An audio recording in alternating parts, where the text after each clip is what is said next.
These 7 cars have a secret that dealerships won't tell you. They're designed to break down exactly after the warranty expires. Today I'll reveal what they are and how much they'll cost you. No, those aren't opinions. This data comes from independent workshops and desperate owner Facebook groups who have already paid the bill. And one of them is the new Italian car that everyone is ordering. But first, screenshot this video. You'll need this when you have to choose your next car, because what I'm about to tell you could literally save you thousands of euros. It's not just a saying, it's real money that will stay in your account instead of ending up in the pockets of spare parts dealers. I've seen quotes ranging from 3,000, 5,000, even 8,000 euros for cars that are practically new. Cars that are supposed to be the top of modern reliability on paper, cars that seem perfect in test drives, cars that the salesperson guarantees are the best in their class. Number 3 shocked me. I didn't think such a prestigious brand, a brand everyone dreams of having in their garage, could fall so low. And the number 1? Well, when I posted the story on Instagram, the dealer blocked me on WhatsApp. He really blocked me. No response, no explanations. Coincidence? I really don't think so. If you have one of these cars, prepare yourself psychologically. What I'm about to tell you might ruin your day, but it's better to ruin your day today than your bank account tomorrow, right? And believe me, after seeing what I've seen, you'd rather know the truth now than find out from the mechanic. BMW X1. If you thought BMW meant quality, you might quickly change your mind with the new X1. Here, the Germans saved everywhere, but kept the premium price. Let's start with the most absurd point: 3-cylinder engine. BMW, the brand with the world's smoothest 6-cylinder engines, is now selling you a 3-cylinder that vibrates like a washing machine on spin cycle at idle. In forums, owners are talking about embarrassing vibrations at traffic lights. Some people turn off their engines not to save gas, but to avoid feeling observed. When an engine vibrates like that, the dual-mass flywheel doesn't last very long. It's physics, not opinion. It's designed to dampen normal vibrations, not a constant earthquake. Result: around 80,000 kilometers, it's ready to be thrown away. Average estimate: 2,200 euros. And you can't install a smart single-mass flywheel because the BMW electronics go haywire. Then there's the usual modern curse: the 48-volt mild hybrid. Everything is connected to this X1. Start and stop, energy recovery, acceleration boost, air conditioning with the engine off, preconditioning from the app. When a lithium-ion battery starts to fail, again around 80,000 kilometers, you end up with a dead start-stop system, higher fuel consumption, a sluggish car, and ultimately 1,800 euros for the battery, control module, and reprogramming. Do you know what that means? That on a car that costs at least 40,000 euros, you can easily end up with 4,000 euros in extras just to fix what it was supposed to save you. A Bologna homeowner wrote to me, "I paid 48,000 euros to experience the pleasure of driving a BMW. After 80,000 kilometers, I've spent 4,500 euros on repairs. For the same money, I could get a used 5 Series. At least that was a real BMW. And the best part is, it just vibrates and drains your account." The next one, however, practically explodes. And I'm not kidding. Mercedes GLA. Mercedes with a Renault engine. But no, people still buy it like hotcakes. The Mercedes GLA, the one that costs at least 45,000 euros, is equipped with a 1.3 turbo developed with Renault. The same identical engine you find in the Captur, Qashqai, and even the Dacia Duster. You pay 3 times as much to have the same heart as a Dacia, but with a star on the hood. And ironically, the engine is the least of the problems. The real disaster is everything Mercedes built around it, like putting an Armani suit on a bum, elegant on the outside, but underneath it's still what it is. The mild hybrid system is a jungle of useless technology. Early engine shutdown, active thermal management, turbo preconditioning, Formula One logic in a family crossover. When it crashes, it's game over. Then there's the electronics. The famous MBUX is connected to everything: engine, gearbox, air conditioning, suspension, lights, seat massage, even the scent in the cabin. When it freezes, and it happens often, You might find yourself with a car that won't start because the Mercedes server doesn't validate a subscription. It seems like a joke, but it actually happened. The DCD gearbox is another nightmare. A €12,000 dual-clutch transmission that after 80,000 kilometers can grind when starting, jerk when downshifting, refuse to engage reverse, or worse, engage it when it shouldn't. Total, €7,000 on a car that cost €50,000. A property owner in Rome wrote to me, "I spent €52,000 to get a Mercedes. After 85,000 kilometers, another 6,800 in repairs. The dealer says it's normal wear and tear. If normal means €7,000, I would have chosen a different brand." And no, it's not the only premium brand that betrays. The next one isn't German, and it's much, much worse. Alfa Romeo Jr. Get ready. Grab a tissue if you're an Alfa fan, because what I'm about to say is going to hurt. The Alfa that betrays the Bition. I feel sorry for the Alfa fans, really. I myself had an Alfa in the past, a 156 that I still miss today, even though it ate suspension arms like they were potato chips. But at least she was Italian, had Italian problems, and broke up in an Italian style. This junior is an insult. An insult to the brand's history, an insult to everyone who has loved Alfa Romeo, an insult to all of Italy.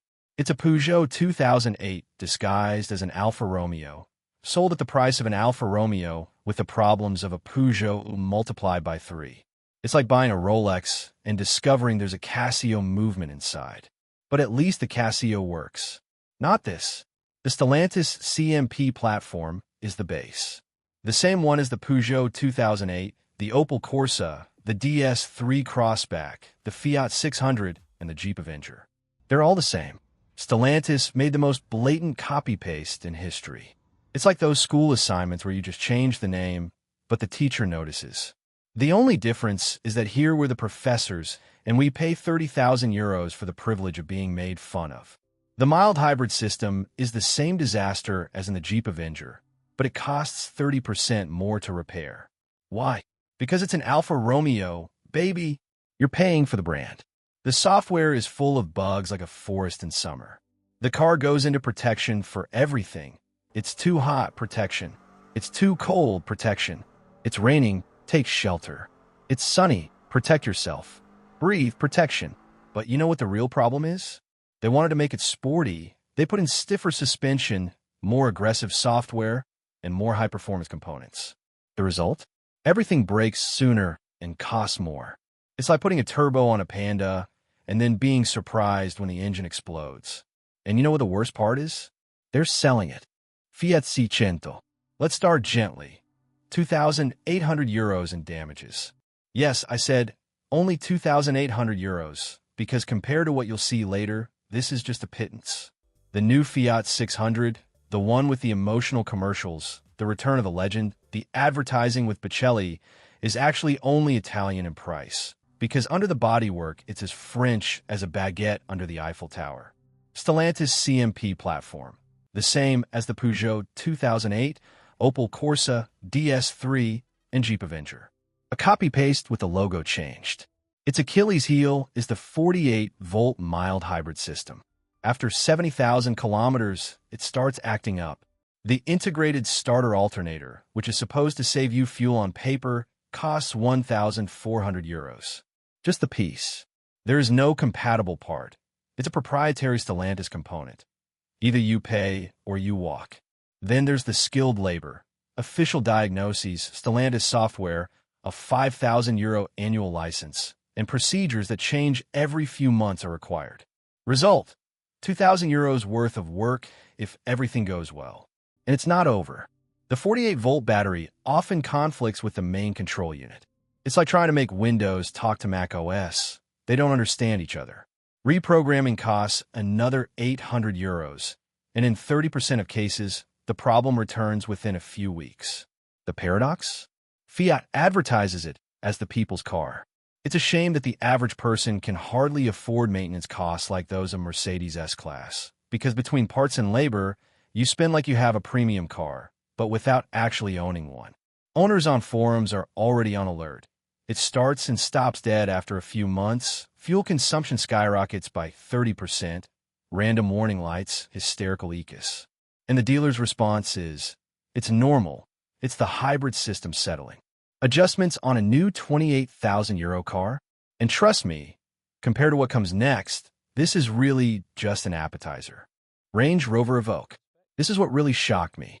With Range Rovers, you expect problems like you expect rain in London, but you don't expect the cost of suffering. The 2024 Range Rover Evoque is the perfect car if you want to hate your bank account. The heart of the disaster is the Ingenium engine. Noble name, infernal results. It's a living collection of everything that can go wrong in a modern engine. Let's start with the distribution chain. It doesn't break, it stretches slowly, millimeter by millimeter, until it snaps. When it jumps, pistons and valves say goodbye. Quote, €3,800 to replace it preventively, $8,000 if you wait for it to explode. Then there's the cooling, a tragic joke. Plastic pipes crack with heat. First they sweat, then they drip, then they leak, then they break. On the highway in the summer with the family. Duration, 20,000 kilometers, then back to square one. The turbo starts with a cute whistle. Then it becomes an aeroplane, then white smoke, then blue, then black. The rainbow of despair. A new turbo costs €2,800, a reconditioned one 1,800, but it doesn't last as long as a croissant. An entrepreneur from Monza wrote me the most devastating testimony. €8,600 in repairs in 2 years. The car costs €68,000. Every time I go into the workshop, I come out €2,000 poorer. It costs me 50 cents per kilometer just for repairs, more than the fuel. And speaking of workshops, Land Rovers are famous for their creative pricing.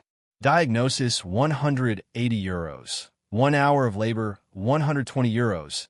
Air filter, €280. Is it original? Yes, original bullshit. And the worst is yet to come. And it will break your heart and maybe even your wallet. Volkswagen T-Roc. Stop. If you're looking while driving, pull over. What I'm about to tell you about the Volkswagen T-Roc might give you a shock. And if you own one, I'm truly sorry. The problem has a first and last name. 1.5 TSI ACT. ACT stands for Active Cylinder Technology. On paper, it's advanced, but in reality, it's one of the stupidest ideas ever put on a modern car. Here's how it works. At a constant speed, the car shuts off 2 out of 4 cylinders. They really turn them off. Closed valves, injection stopped, half the engine dead. It's like making Usain Bolt run on one leg. He can do that, but doesn't make sense. The result? A foretold mechanical disaster. Cylinders firing and shutting off hundreds of times. Irregular lubrication, worn piston rings, cylinder walls scratched like a scratched record. It's like shaving half your face and leaving the other half unshaved. A landlord in Milan sent me the quote, €5,400. The engine was consuming a liter of oil every 800 kilometers. Half the engine was running dry. Result, the bearings are fused, the cylinders need to be redone, and the crankshaft needs to be reground. A complete overhaul on a 2.5-year-old car. And you know the most absurd part? Volkswagen knows. The ACT is eliminated in the 2025 versions. Disappeared. Coincidence? No, it's an admission of guilt without saying it outright. But for those who have a 2023 T-Roc, your problems. And if you go to the dealership, the answer is always the same. Oil consumption is normal in modern engines. Physiological? My grandfather's 92 Tipo didn't need a drop of oil added for 10,000 kilometers. My father's Golf 4 TDI consumed half a liter every 10,000 kilometers. And now suddenly it's normal to drink oil like a racing bike. Facebook groups are full of desperate owners. I use more oil than gasoline. Where's the Volkswagen quality? €280 worth of oil in 6 months. More than the insurance. And you still think €5,400 is a lot? No, we're just entering the two. Jeep Avenger. It won Workshop Car of the Year 2023. This award is proof that automotive journalists are either bought, incompetent, or both. They probably drive the car for 20 minutes on a circuit, eat oysters at the Stellantis buffet, and vote. The Jeep Avenger is proof that you can put together all the possible flaws in a car and still sell it. Just the right marketing and the award is bought. The EDCT transmission is the exact same disaster they put in the Renegade and 500X. The exact same disaster. They haven't changed anything. They haven't improved anything. It's like after the Titanic. They built the Titanic too with the same ice problem, but saying, this time, let's avoid the icebergs. Sure, the transmission starts to have problems around 40,000 kilometers. First, there are small indecisions. Should I put it in third or fourth gear? Well, let's go to third and a half. Then it starts to jerk as you take off, as if someone is pulling you back as you start. Then it doesn't shift into even or odd gears, or any at all. It's a game of Russian roulette with the gears. What march will you give me today? At 80,000 kilometers, it's ready to be thrown away, not repaired. Throw it away, because the estimate to repair it is higher than buying a new transmission. A minimum of 4,500 euros for a trade-in on a car that costs 28,000 euros. It's 16% of the value of a new car. But there's worse. The electronic gear management system, because it couldn't just be a simple gearbox, no, it had to be electronic, managed, intelligent, is in complete conflict with a mild hybrid system. It's like putting in turf fan and a Milan fan in the same room on Derby Day with only one beer. It ends badly. Facebook owner groups are Dante's Inferno in automotive form. I'll read you some real posts. The car broke down on the highway in the third lane with my pregnant wife and my 3-year-old son. We're alive by a miracle. I'm on my 7th warranty service for the same problem. 7th. The gear shift won't go in even gears anymore. The dealer says I have to wait 3 months for the spare part. 3 months. In the meantime, what do? Do I only go in first, third, and fifth? But do you know the final touch? A Jeep dealer in Naples confessed to me, obviously anonymously, that Stellantis has a 47-page internal report on the Avenger's defects. 47 pages. But officially, they are isolated cases, as isolated as the 2020 pandemic. Stellantis created a rolling chassis and built 3 different cars on top of it. Is he brilliant in his stupidity or stupid in his brilliance? You sell the same problem 3 times at different prices. List of reliable alternatives for each category in the first comment. Read it before you buy anything. It's the difference between sleeping soundly or waking up in a sweat thinking about the next service. Send this video to anyone who is about to buy a car right now, not tomorrow, right now. Every day that passes is another day someone is signing for one of these cars. Save it. You save his wallet. Save your marriage, because believe me, when your wife finds out it costs 7,000 euros for repairs, divorce is cheaper. If YouTube showed you this video, the algorithm knows you're looking for cars. It's a divine sign. Sign up before you cause trouble. The red button below is worth more than any comprehensive insurance.